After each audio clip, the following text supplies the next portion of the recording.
परोपकार, सद्व्यवहार, भक्ति मिली, तभी तो यह सत्संग भी आयोजित हुआ। अगर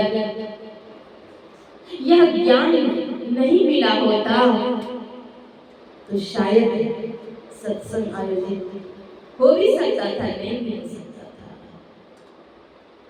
माता पिता अपने बच्चों को भौतिक ज्ञान तो प्रदान करते हैं, लेकिन अध्यात्म ज्ञान अगर प्रदान नहीं किए, बच्चों का इहलोक और परलोक दोनों मंगलमय होगा असंभव है। क से कमल, ख से खरहा, ग से गधा, घ से घोड़ा, पढ़ा पढ़ा करके रटा रटा करके तो बच्चों को गधा घोड़ा बना दिए। लेकिन क्या ज्ञ से ज्ञानी, ग से गणेश, द से दिनेश, म से महेश, द से दुर्गा, भ से भगवती भी अगर पढ़ाए होते तो शायद अपने देश में जो यह बात प्रसिद्ध है कि 33 कोटि देवी देव हैं, तो यह भी बात जान सकते। प से परम पिता परमात्मा का भी नाम समझ में आता, परमात्मा शब्द भी समझ में आता, लेकिन आज लाखों लाख रुपये खर्च करके 1 साल के 2 साल के बच्चों को भी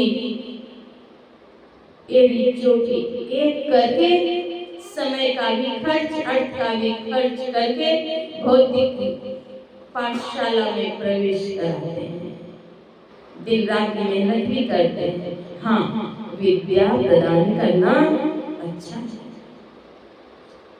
अगर विद्या नहीं प्रदान करते, उनके लिए आया माता शत्रु पिता वैरी, ये बाल को ना पठित, न शोभते सभा मध्य, हंस मध्येव को यथा।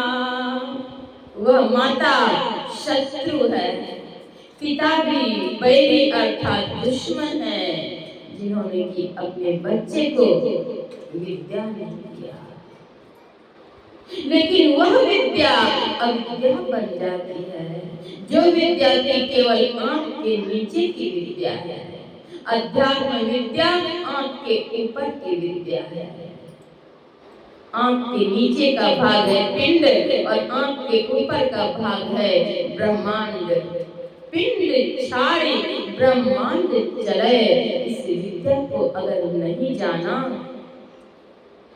तो इहलोक और परलोक मंगलमय नहीं होगा। पराविद्या को नहीं जाना, लाभ नहीं होगा। विभोर कानोलिया के पूज्य पिताजी ने परोपकार की शिक्षा दी, सहयोग, सौहार्द, व्यवहार, सद्व्यवहार और भक्ति की शिक्षा दी। इससे पूर्व 2 वर्ष पूर्व में आई थी। मैं जब यहाँ से विदा हो रही थी तो इन लोगों ने मेरे बैग को लिया था।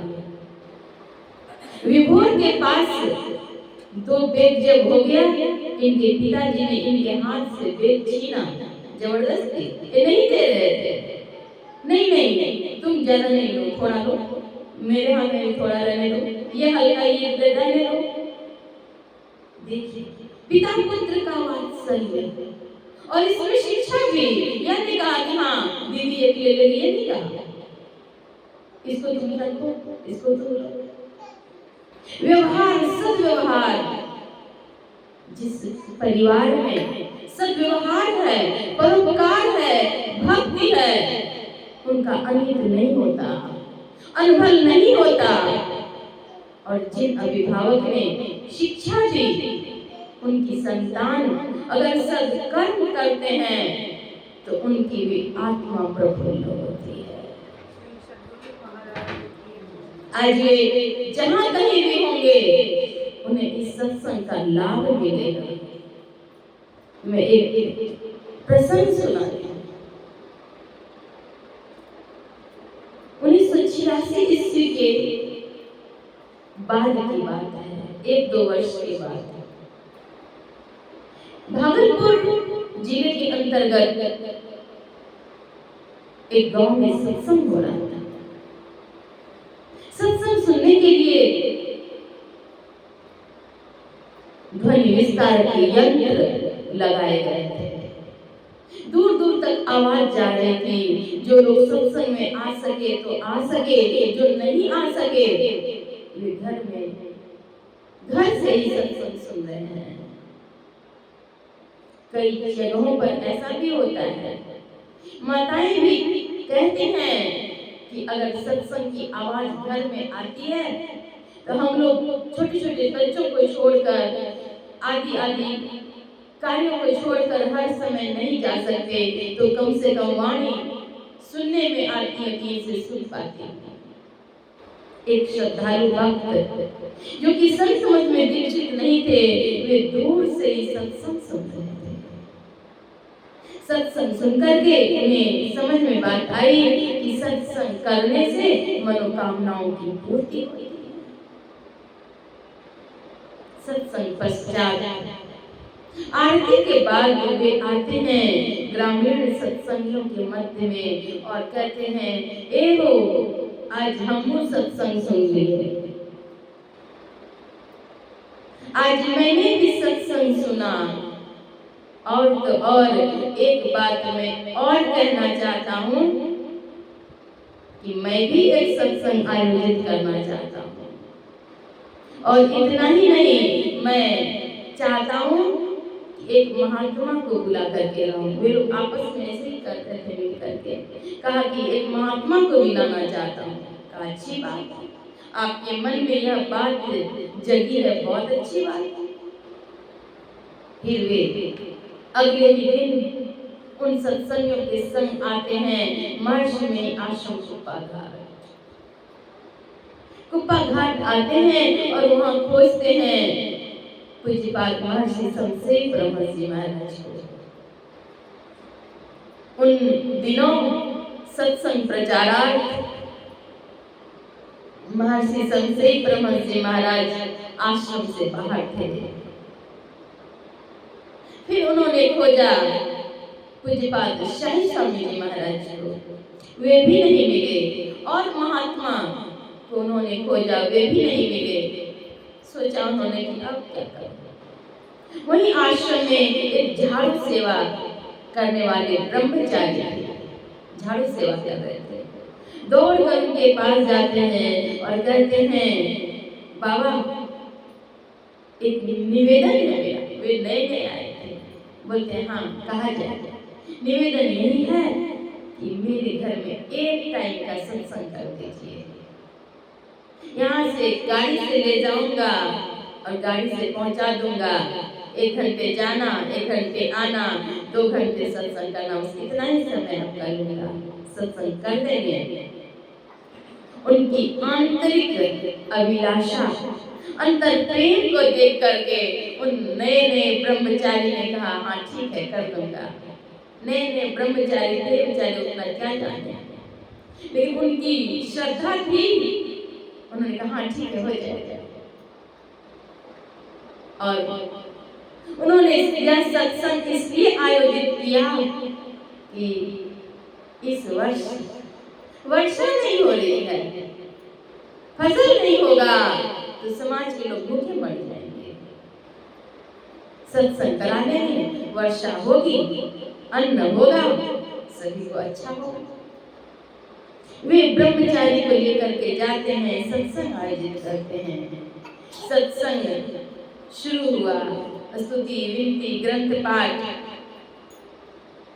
आरती के पहले अचानक आकाश में काले काले बादल छा गए और बहुत वृष्टि हुई। लोग खूब नहाए, जल में। तो सत्संग की इतनी बड़ी महिमा है कि तुरंत पूर्ति होती है। कहने का मतलब है सात्विक सद्भाव लिए हुए अगर सत्संग करते हैं तो मनोकामना अवश्य पूरी होती है। अवश्य ही विभोर कानोनिया ने अपने पूज्य पिताजी के लिए उनकी पुण्य स्मृति में जो सत्संग आयोजित किए तो अवश्य ही आज उन्हें प्रसन्नता हो रही होगी। यह लाभ उन्हें अवश्य ही मिलेगा। एक बहुत बड़े विद्वान महात्मा से मैंने पूछा कि यह लाभ उन्हें क्या मिलेगा, तो कहा वे अभी कहीं भी होंगे, प्रसन्न होंगे, आनंदित होंगे। जो कुछ कार्य नहीं हुआ होगा हो जाएगा, उन्हें लाभ मिलेगा, तरह तरह से लाभ मिलेगा। तो आज अपने पूज्य पिताजी के द्वारा जो दिया हुआ भक्ति, दी हुई भक्ति, ज्ञान, सद्व्यवहार रहा, तो आज सत्संग में आयोजित किए वे धन्य पुण्यात्मा थे। तभी तो उनकी पुण्य स्मृति में आज उन्हें सत्संग भी मिल रहा है। सबों का उन्होंने भला किया, कल्याण किया, मैत्री, साहचर्य, सौहार्द, सद्भावना को लिए हुए उनका जीवन था। मैं सद्गुरु महाराज से प्रार्थना करती हूँ कि वे जहाँ कहीं भी हों, फिर से गुरु महाराज उन्हें भक्ति प्रदान करें, अपने पावन चरणों में स्थान दें। सत्संग आयोजन में विभोर कानोनिया की पूज्या माता जी की प्रेरणा और उनकी दी हुई ज्ञान है, उनके दिए हुए भी ज्ञान है। मैं इन लोगों के लिए भी शुभकामना करती हूँ। संपूर्ण परिवार के लिए मंगल कामना करती हूँ। सद्गुरु महाराज की कृपा सबों पर बनी रहे। जितने सत्संग में उपस्थित हुए, जहाँ तक आवाज जा रही है, जहाँ तक सुन रहे हैं, सबों के लिए हार्दिक मंगल कामनाएं, अशेष शुभकामनाएं। श्री सद्गुरु महाराज।